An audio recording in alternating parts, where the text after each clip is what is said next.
C'était hier, en 1930. Le journal Le Matin fait sa une sur un reportage du grand écrivain Joseph Kessel. Aux confins de l'Afrique noire, Kessel a enquêté sur une pratique que l'on croyait d'un autre temps, la traite négrière. Sous ses yeux, des caravanes d'hommes, de femmes et d'enfants, épuisés, enchaînés.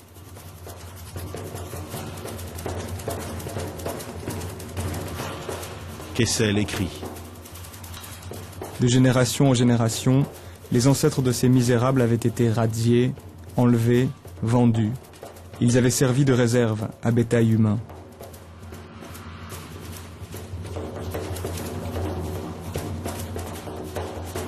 Kessel parle à des esclaves.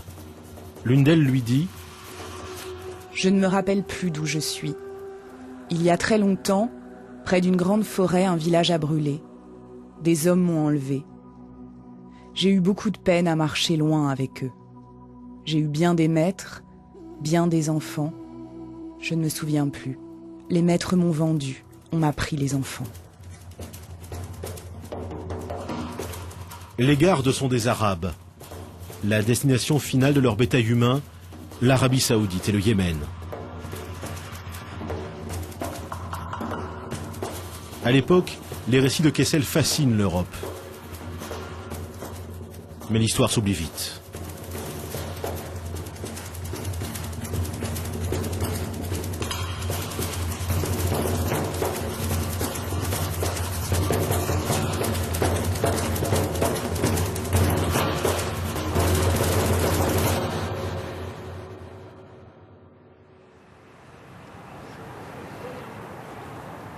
« 75 ans après, à peine une vie d'homme. À l'UNESCO, le bras armé de l'ONU pour la culture et l'histoire. La caisse de résonance de la mémoire universelle. Comme tous les ans, l'UNESCO organise une journée mondiale de commémoration de l'esclavage. Mais dans les discours des orateurs, la traite décrite par Kessel, la traite vers le monde arabe, est absente. Je voudrais, au nom de l'UNESCO, vous remercier pour célébrer une des plus grandes tragédies de l'humanité, la traite négrière et l'esclavage.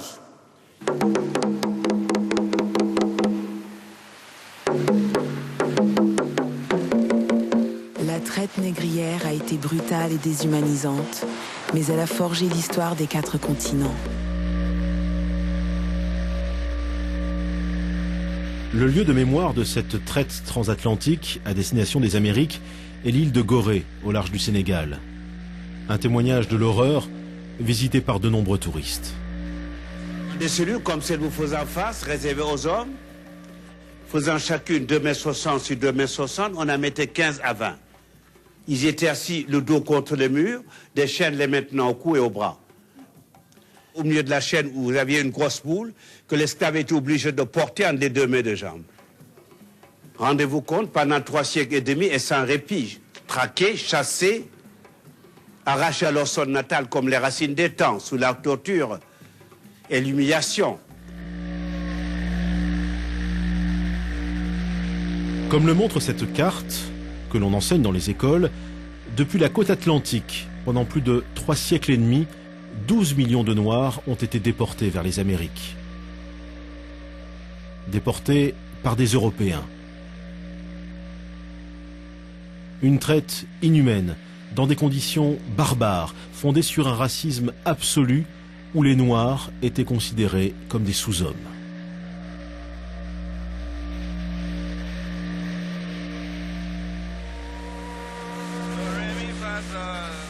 La plupart des civilisations ont eu recours à l'esclavage, mais rien n'est comparable à l'industrie de l'esclavage transatlantique. Rien n'est comparable à la traite atlantique, c'est vrai. Est-ce une raison pour passer sous silence une autre traite, non moins terrible? Depuis le Sénégal et depuis toute l'Afrique, des millions de personnes ont été déportées, non pas vers les Amériques, mais vers le monde arabo-musulman.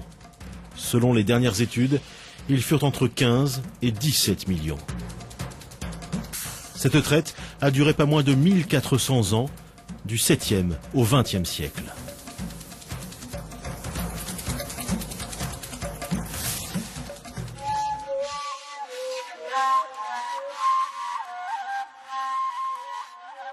Une traite pourtant réduite à quelques légers pointillés sur la carte de l'UNESCO. Alors même que d'éminents historiens travaillent sur cette question. Il faut sortir de l'ombre aussi ces esclaves qui ont été victimes d'une autre forme de traite et d'autres formes d'esclavage et quelque part leur rendre aussi justice à travers ces études. Salah Trabelsi est l'un des meilleurs spécialistes des traites musulmanes. Lui aussi est confronté régulièrement aux effets de l'ignorance. J'ai assisté récemment à un colloque au Maroc et un assistant donc, au colloque qui a pris la parole pour dire écoutez, je ne comprends pas qu'on puisse en effet associer donc, ou comparer l'esclavage en terre d'islam avec les autres formes d'esclavage, puisque chez nous, donc, les esclaves ont été toujours bien traités.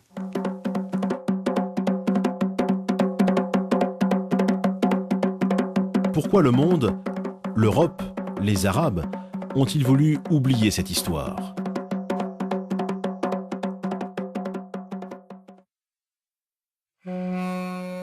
L'esclavage fut pratiqué depuis la nuit des temps par tous les peuples, égyptiens, romains ou grecs.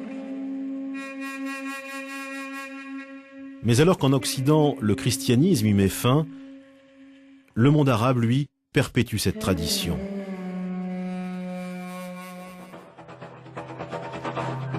Au 7e siècle, tout s'accélère avec l'arrivée de l'islam et les conquêtes des troupes musulmanes qui contrôlent rapidement de larges territoires.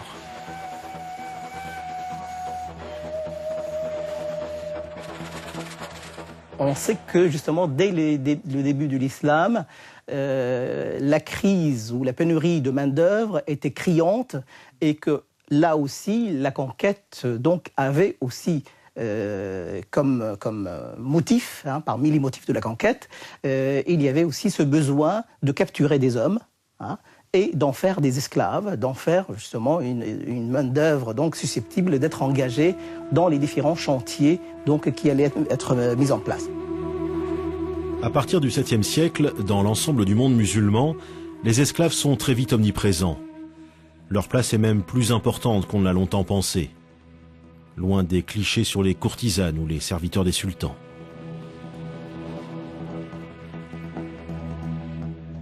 La recherche aujourd'hui montre que les effectifs d'esclaves étaient plus importants et qu'ils existaient non seulement dans les demeures bourgeoises, mais qu'ils existaient aussi dans les campagnes, et qu'ils étaient employés non seulement en tant que travailleurs domestiques, mais aussi en tant que travailleurs productifs, sans parler de l'armée, etc.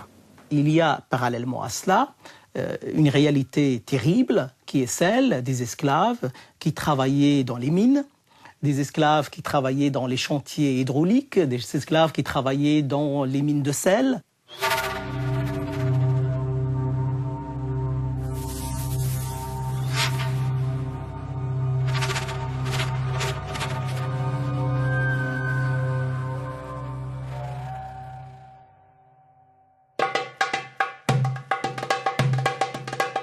Avec le développement de l'empire arabo-musulman, la traite s'organise. Comme la traite atlantique, elle est affaire de professionnels. De puissants trusts régissent ce commerce, comme ceux du Caire. Dès le Moyen-Âge et jusqu'au XIXe siècle, il existe même un syndicat des négriers qui négocie des commandes publiques avec l'État. Dans un monde musulman où toute la vie est régie par la religion, l'esclavage bien sûr n'y échappe pas. Le Coran recommande, certes, de n'être pas trop dur avec les esclaves, mais il autorise cette pratique. L'esclavage n'est pas justifié du fait de la religion, mais la religion légifère sur l'esclavage. L'essentiel, c'est que c'est une société inégalitaire dans les faits, et cette inégalité est reprise dans les textes et légitimée par les textes, puisque le Coran parle en plusieurs termes des esclaves sans jamais remettre en question leur statut. Et le contraire eût été étonnant, parce qu'à l'époque, il était, dans le paradigme de l'époque, il est impossible de penser ces sociétés sans esclavage. En principe, l'islam n'autorise à réduire en esclavage que les non-musulmans. C'est ainsi qu'au cours des siècles, des centaines de milliers d'Européens, probablement 1 million, sont capturés. Mais l'Occident se défend. Comme les esclaves blancs se font rares, les musulmans se tournent de plus en plus vers l'Afrique.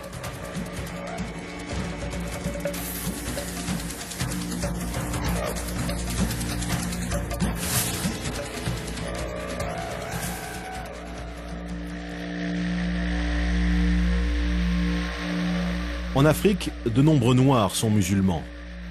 Or, on l'a vu, l'islam interdit de réduire en esclavage d'autres musulmans. Cette contradiction va être aisément surmontée. À mesure que le continent noir devient le principal réservoir d'esclaves, se développe un racisme qui justifie l'esclavage, comme dans la traite atlantique en somme. Il faut dire que bien avant que les chercheurs européens de l'anthropologie physique n'élaborent au XIXe siècle les théories raciales et fantaisistes que l'on sait, dans le monde arabe, on avait déjà figé dans le temps et de manière presque irréversible l'infériorité de l'homme nègre. Et cela par des érudits qui étaient respectés et très écoutés comme Ibn Khaldoun. Ibn Khaldoun, grand lettré du XIVe siècle, qui pourtant écrit « Les seuls peuples à accepter l'esclavage sont les nègres, en raison d'un stade inférieur d'humanité, leur place étant plus proche du stade animal. » Il est sûr qu'il y a, et là justement j'ai montré qu'il y a beaucoup de qualificatifs, beaucoup disons toute une vision du noir, de l'esclave, comme un être inférieur, etc. Il y a plusieurs termes en arabe. Pour dire esclave, on dit abd. On va dire ghulam, zinji, on va dire aswad. Alors ce qui est intéressant, c'est que le terme de aswad veut dire noir. Hein? Zinji également va également s'appliquer aux Noirs issus de la région, donc de l'Afrique orientale. Donc on va progressivement assister à ce que la connotation régionale ou ethnique devienne l'équivalent d'esclave. Hein.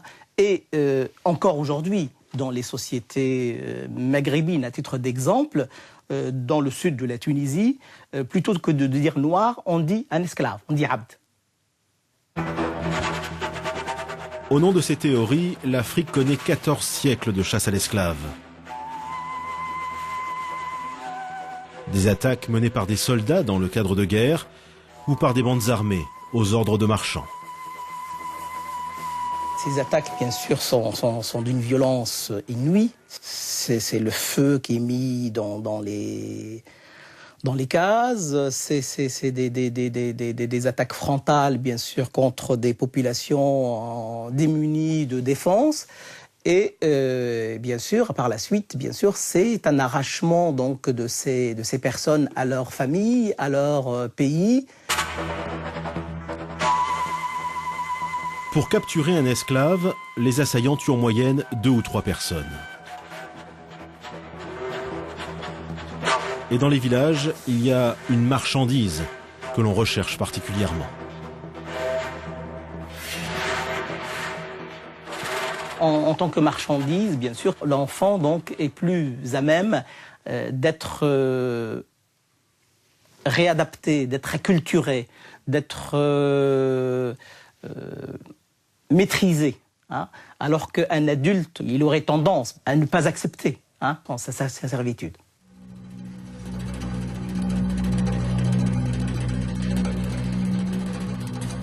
Une fois capturés, pour les esclaves, adultes ou enfants, commence alors un long périple. Pendant plus de 1400 ans, la traite suit quasiment les mêmes chemins.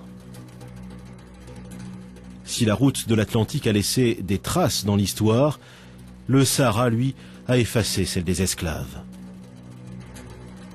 7 millions de personnes y auraient transité sous la conduite de négriers appelés des galabes, des bouviers. On ne distingue pas les esclaves des troupeaux d'animaux. La traversée du désert vers le Maghreb ou le bassin du Nil dure d'1 à 3 mois dans des conditions terribles. Certaines études ont semblé montrer que c'est d'abord ce premier voyage à l'intérieur du continent qui est le plus qui fait le plus de victimes. Seuls ceux qui étaient en très bonne santé donc, pouvaient arriver donc, au terme de la caravane. Manque d'eau, maladie, épuisement, 20 à 30% des captifs succombent. Une mortalité qui approche celle de la traite atlantique. Les esclaves sont également transportés par bateau vers la péninsule arabique ou le Caire.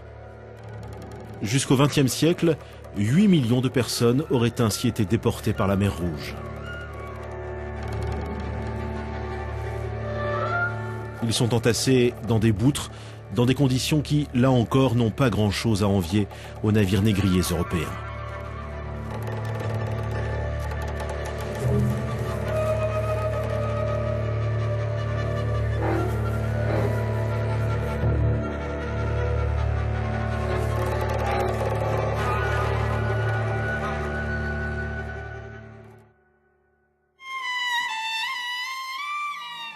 Les survivants arrivent vers les marchés aux esclaves du Caire, de Bagdad, d'Istanbul, de la Mecque ou de Tombouctou. Là, une partie d'entre eux subit une terrible opération, la castration. Ce qui est triste à dire, c'est que les ateliers de castration, c'est que la nature de l'opération elle-même est une opération qui, malheureusement, donc, laisse très peu de chance pour l'enfant châtré. Donc l'espoir de survie de l'enfant sont quand même assez minimes. Les opérations de castration faisaient périr entre 70 et 80%. Ça vous donne une idée du massacre. Ce qui explique le prix très élevé également de l'eunuque sur les marchés.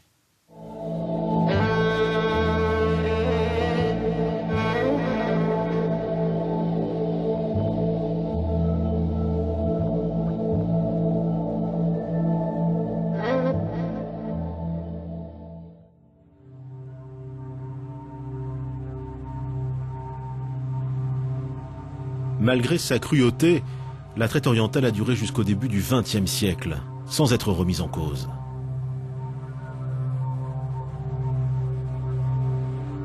On passe alors des dessins à la photographie.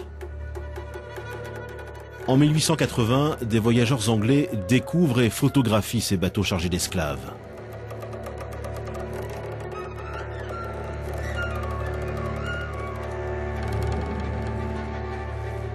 Les bateaux proviennent de l'île de Zanzibar, au large de l'actuelle Tanzanie. Depuis le XVIIIe siècle, ce comptoir arabe est devenu une plaque tournante du commerce.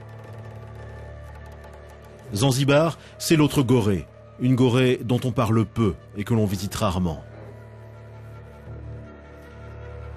Chaque année, environ 15 000 esclaves sont parqués ici, dans des conditions épouvantables, avant d'être déportés vers l'Arabie, voire le Brésil.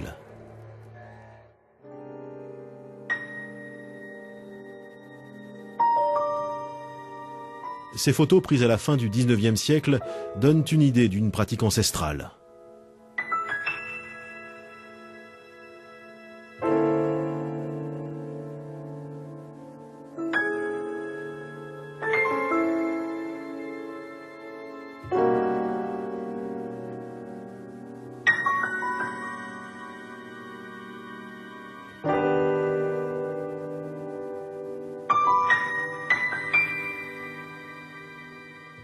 Ce cliché, tout aussi exceptionnel, montre des esclaves au travail, dans une plantation de clous de girofle. En 1830, 100 000 esclaves travaillent dans les plantations de Zanzibar. Ils sont soumis aux mêmes tâches qu'aux Amériques. La mortalité y est équivalente, car les mauvais traitements de la part des maîtres sont monnaie courante. Une petite catégorie, une petite classe de planteurs domine une énorme masse servile. Et l'essentiel de la production est assuré par des esclaves. Donc on passe de ce que l'on appelle des sociétés à esclaves, c'est-à-dire où les esclaves sont l'un des groupes sociaux, mais pas du tout le groupe social dominant, à des sociétés esclavagistes, c'est-à-dire dans le cadre desquelles l'essentiel de la production repose sur la main-d'œuvre servile. Le palais du sultan témoigne des fortunes qui s'édifient sur ce commerce des êtres humains.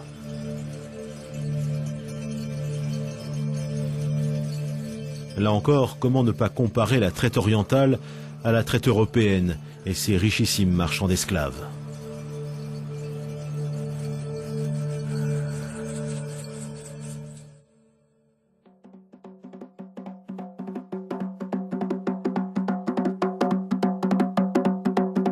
Les traites négrières ont une autre facette qui est généralement occultée. « 2004, au Ghana, lancement de l'année mondiale du souvenir de la traite négrière. Après les discours, une pièce de théâtre met en scène une certaine vision de l'esclavage.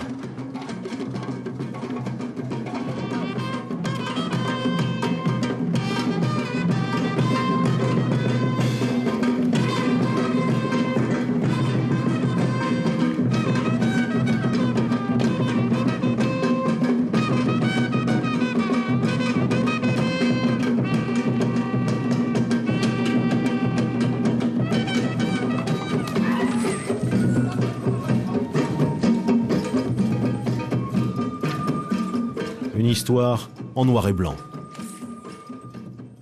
Une histoire qui passe sous silence que les coupables de la traite ne furent pas seulement les Européens et les Arabes.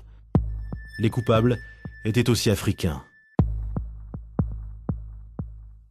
Une histoire grise donc, une histoire complexe, trop complexe pour certains.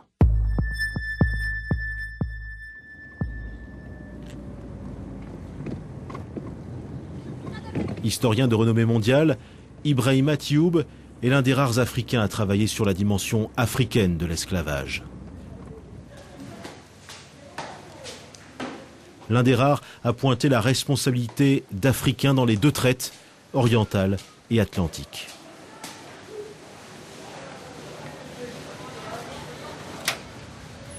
Est-ce à dire que les esclaves tombaient du ciel?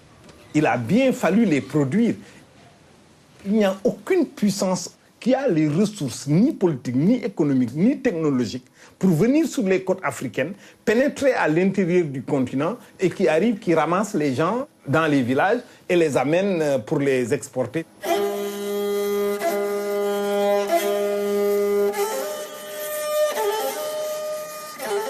C'est parce que des groupes sociaux africains, des élites africaines ont très bien compris l'avantage qu'ils pouvaient tirer de ce facteur externe qui arrive sur les côtes africaines et servir de relais pour la capture des esclaves, organiser une économie assez efficace qui ne pose aucun problème moral à personne à cette époque.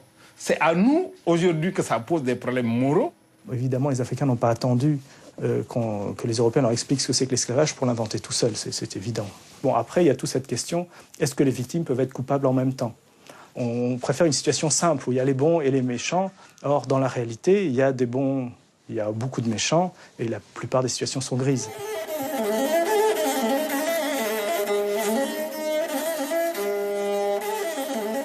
Pendant des siècles, des marchands, des chefs de guerre africains capturent des esclaves à l'intérieur du continent et les revendent aux Arabes et aux Européens.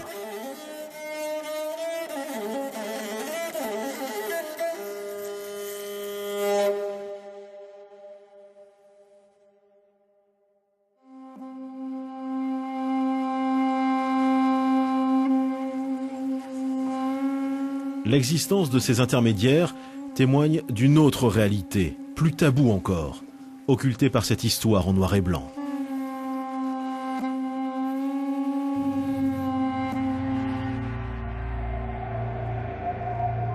Ce secret bien gardé, c'est que la traite était une pratique répandue au sein même des sociétés africaines, bien avant l'arrivée des Occidentaux et des Arabes, et bien après leur départ. Des millions d'Africains ont été réduits en esclavage par d'autres Africains. 14 millions, selon l'historien anglais Patrick Manning.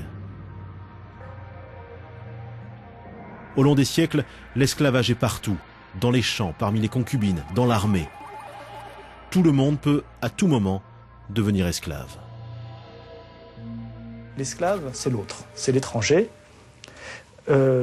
Donc d'asservir les étrangers, ça peut se justifier de beaucoup de façons. C'est parce que ce sont des sauvages. Beaucoup de peuples considèrent leurs voisins comme sauvages. C'est même peut-être la définition de sauvage, c'est celui qui est à côté. Hein. On voit ça pour la Grèce aussi.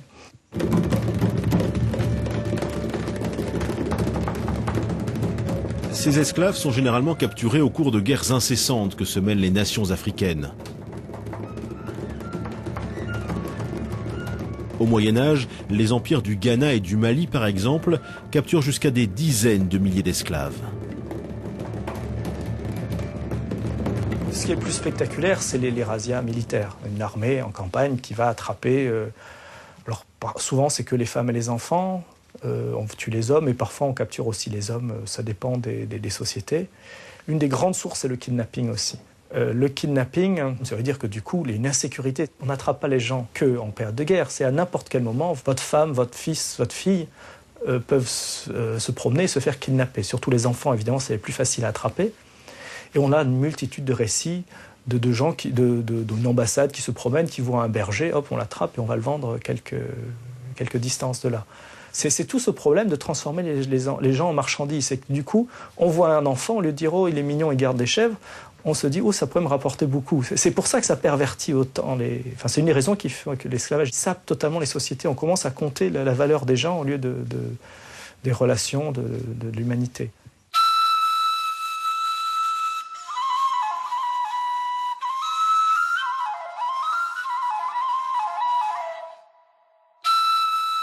Parfois, des chefs de village vendent des enfants ou des adultes pour éponger leurs dettes. Alors, au long des siècles, des caravanes sillonnent l'Afrique. Une traite cachée, loin des regards, loin de la mémoire.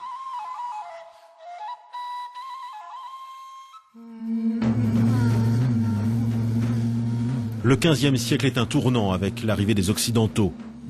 La demande explose, les stocks d'esclaves augmentent. L'esclavage interne à l'Afrique est amplifié par la demande des Européens. La traite atlantique des esclaves a développé une violence sans précédent dans les sociétés africaines à partir du XVe siècle. Des royaumes prospèrent uniquement autour de l'esclavage, se faisant des guerres perpétuelles pour s'approvisionner en bétail humain. Au XIXe siècle, l'esclavage interafricain est à son paroxysme. La machine devient folle. Certains royaumes en viennent à compter presque autant d'esclaves que d'hommes libres.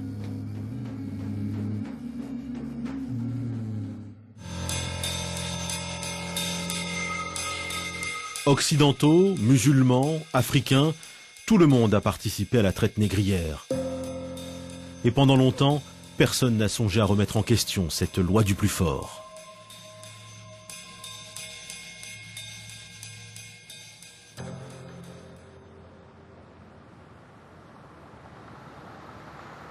Et puis c'est d'Occident que vient le coup d'arrêt à cette pratique barbare.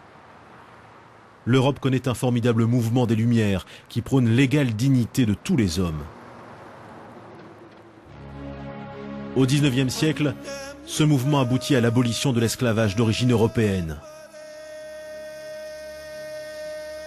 Ainsi, aux Antilles, les esclaves gagnent leur liberté.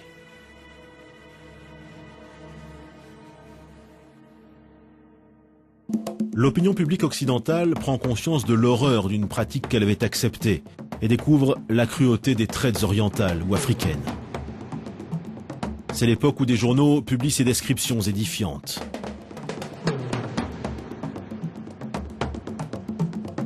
L'époque où l'on signe des pétitions.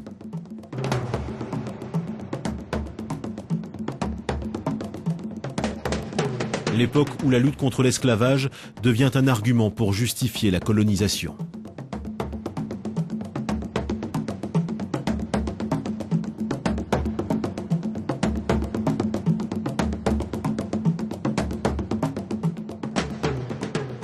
Alors, à Zanzibar, les Anglais répriment le trafic des boutres et s'implantent.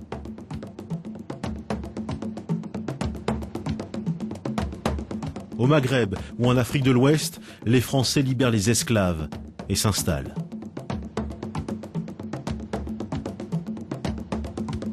C'est donc généralement malgré eux que l'Afrique et le monde arabe connaissent l'abolition.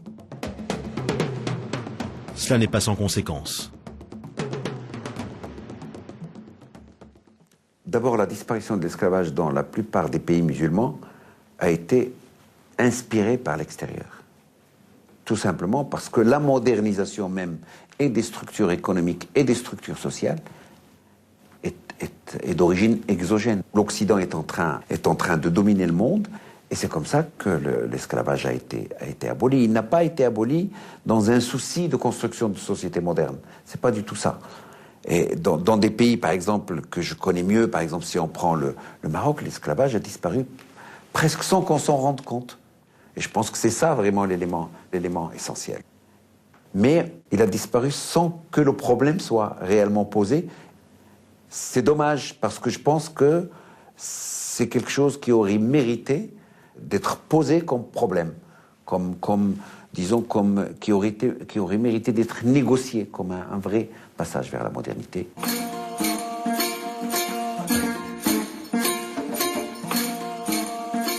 L'Afrique noire, qui connaît une difficile transition vers l'indépendance, reste elle aussi dans le non-dit. Elle choisit d'oublier l'esclavage que d'autres ont aboli à sa place. Cela peut poser problème à une mémoire africaine qui n'a pas été politiquement à l'origine de l'abolition. Et la construction de l'unité qui était nécessaire à la lutte anticoloniale ne pouvait pas se faire en se focalisant sur les contradictions internes aux sociétés africaines, mais plutôt en les percevant globalement face à l'Occident qui posait problème.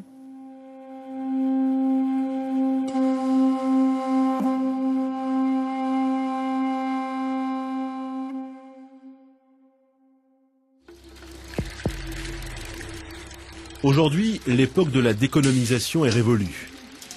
Vient le temps de la reconnaissance de sa responsabilité, voire de la repentance. À l'image de Bill Clinton, l'Occident a reconnu sa culpabilité, a entamé un travail de mémoire qui aboutit aux célébrations de l'UNESCO ou à cette visite de Gorée.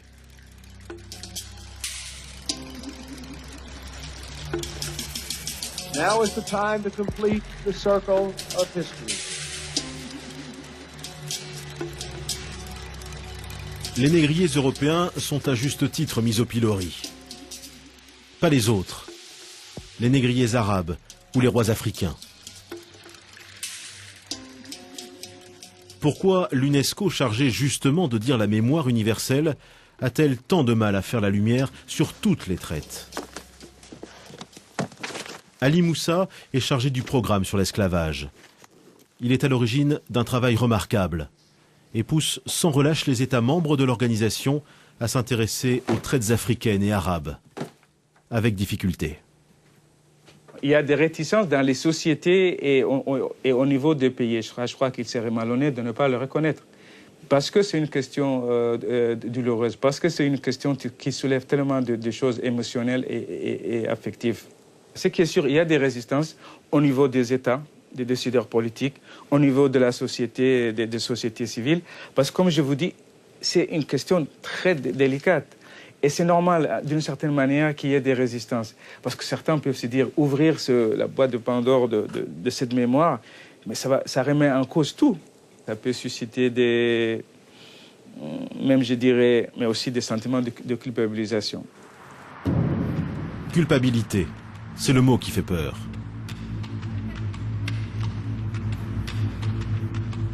Les représentants des États arabes auprès de l'UNESCO sont-ils prêts à admettre leurs responsabilités dans la traite négrière et même à se repentir? Quand on parle avec les Africains, elle ne vient pas tous les jours pour nous dire « Ah, ouais, l'esclavage... Mais comme je dis, dans l'intérêt de tout le monde, en le condamnant, bien sûr. Et c'est une question qui a été dans un certain contexte très limité dans le monde arabe. Et ce n'était pas une question généralisée dans le monde arabe ou dans tous les États arabes. Parce que moi j'y crois qu'il y a beaucoup qui veulent créer des histoires, des tierces parties parfois, ou des gens qui sont anti-arabes ou anti-africains, créer des problèmes en généralisant à travers le temps et l'espace de certaines formes de relations qui avaient existé dans... C'est comme dire, je ne peux pas traiter avec l'Occident parce qu'il y a eu les croisades. Maintenant, quand on pense, par exemple, ce n'est pas pour éviter cette question, je le condamne directement. J'aimerais bien voir un travail de mémoire beaucoup plus courageux de la part de certains pays européens concernant le colonialisme et la déstructuration de certaines sociétés africaines. Il y a par certains intellectuels, mais officiellement, j'aimerais bien aussi le voir, vous voyez. Du côté des officiels arabes, pas question donc de se confronter réellement à la responsabilité dans la traite négrière. On préfère mettre en cause la colonisation européenne.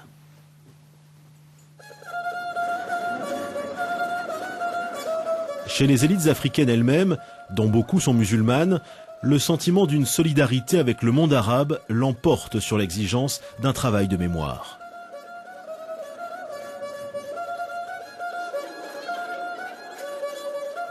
On a l'impression que le grand mal pouvait venir de l'Occident, mais ne pouvait pas venir des voisins musulmans du Nord.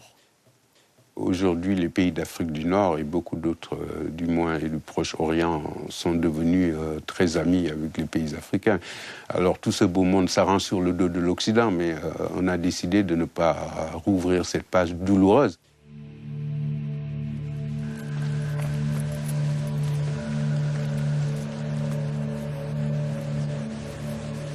Il existe toutefois des historiens ou des intellectuels courageux qui ont décidé de regarder l'histoire en face, parfois contre leur propre société.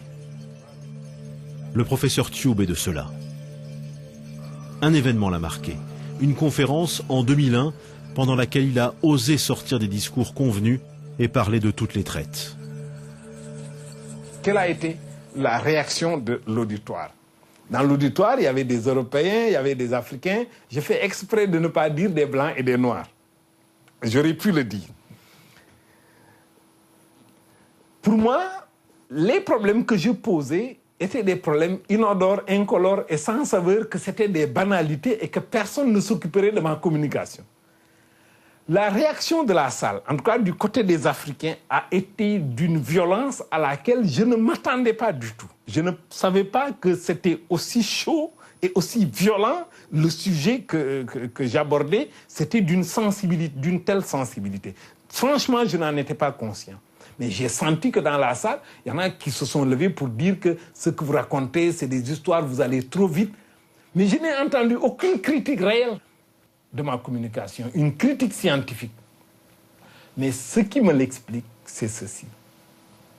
C'est que quand j'ai terminé mon exposé à Bamako, qu'il y a eu cette réaction violente, mais peu scientifique, mais plutôt réaction épidermique à ma communication, quand je suis sorti de la salle, des Africains sont venus me voir.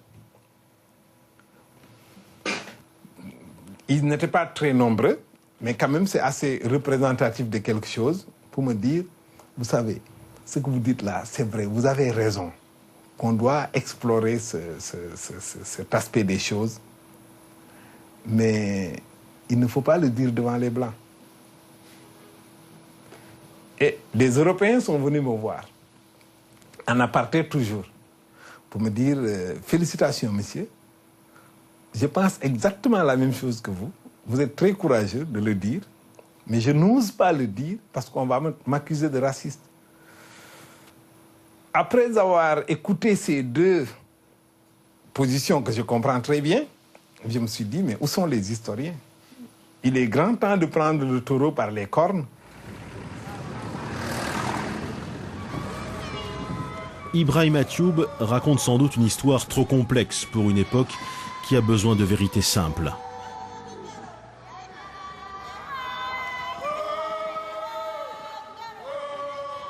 Une époque où la peur rend aveugle.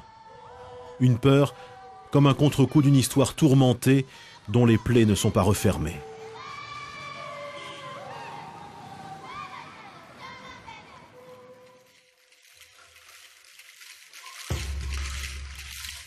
En Occident aussi, la véritable histoire des traites négrières est ignorée.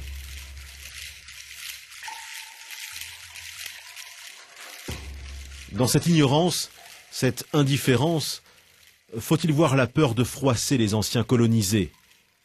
Ou à l'inverse, les effets d'un complexe de supériorité de l'homme blanc qui seul serait responsable de ses actes, seul serait accessible à la repentance. Ce serait alors la forme suprême du mépris envers des peuples que l'on jugerait incapables d'avoir commis des crimes.